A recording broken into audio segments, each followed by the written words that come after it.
What's up, everyone? This is Frank back here with Big Ben Pakulski. Second place at the Arnold Classic. How was that? How was the feeling with that? Second place, man. It's all right, man, but it's not first. You know, we still got work to be done.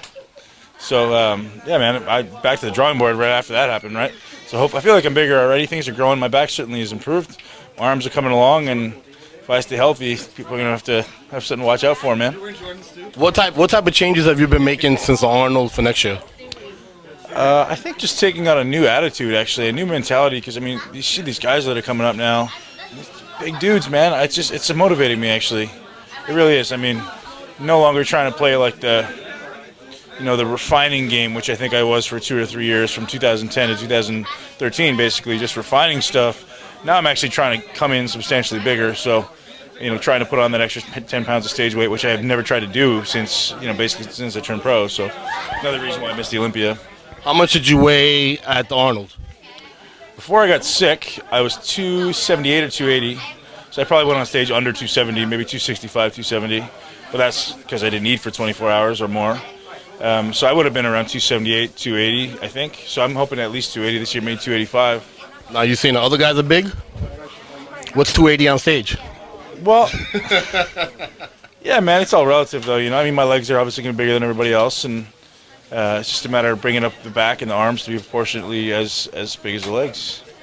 Now, why did you feel it was necessary to skip this year's Olympia? A number of reasons, man. I mean, obviously I had a hernia surgery right after the Arnold last year.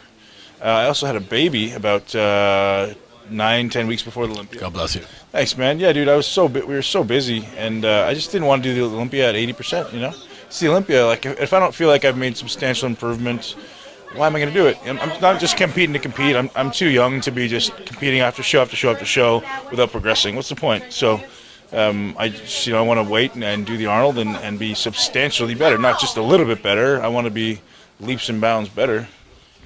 Now, this is always a tough question. What's your potential? What do you think you can reach in this sport?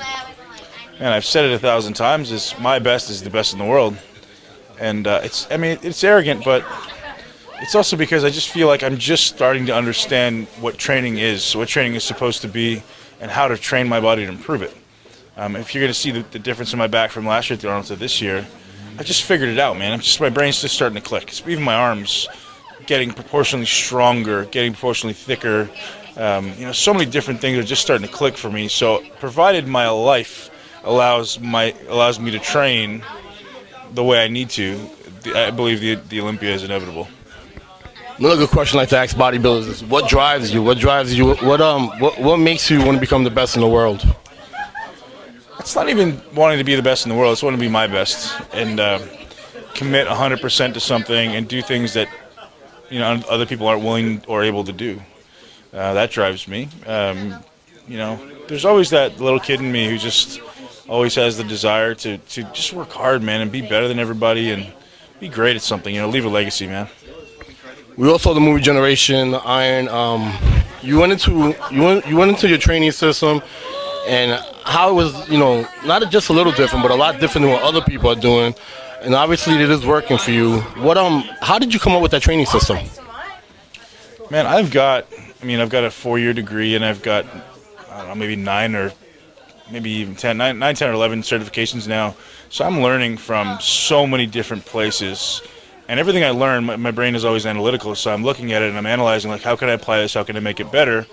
And that's really where it came from, man, is just learning all these different training systems, learning about biomechanics of movement, optimal training, and what really works as far as science goes and optimally. So taking that and applying it to being the best bodybuilder in the world. Come on to 280 on stage next year. Yeah. I mean, I'm a big guy, man. It's just that's if I go on stage at 260, I look like a string bean. So. Well, I want to thank Ben for coming. He's at my store, NXT Sports Nutrition. I have to put a plug in, of course. It's 2803 Steinway Street, Astoria, Queens. Ben was here. Mark Anthony was here. Team Allmax was here. Kevin, Chris. And I want to thank you very much for coming through.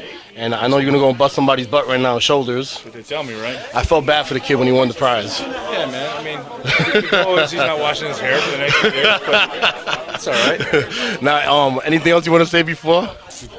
Man, I appreciate the fans. I mean, since Generation Iron, obviously my following has increased a little bit. And it's not even that it's a bigger following, but it's a different demographic, which is cool. I appreciate you guys all coming by to say hello. And, you know, I'm looking forward to Olympia, man. I'm actually enjoying training again. I mean, you get so wrapped up in competing for the sake of competing.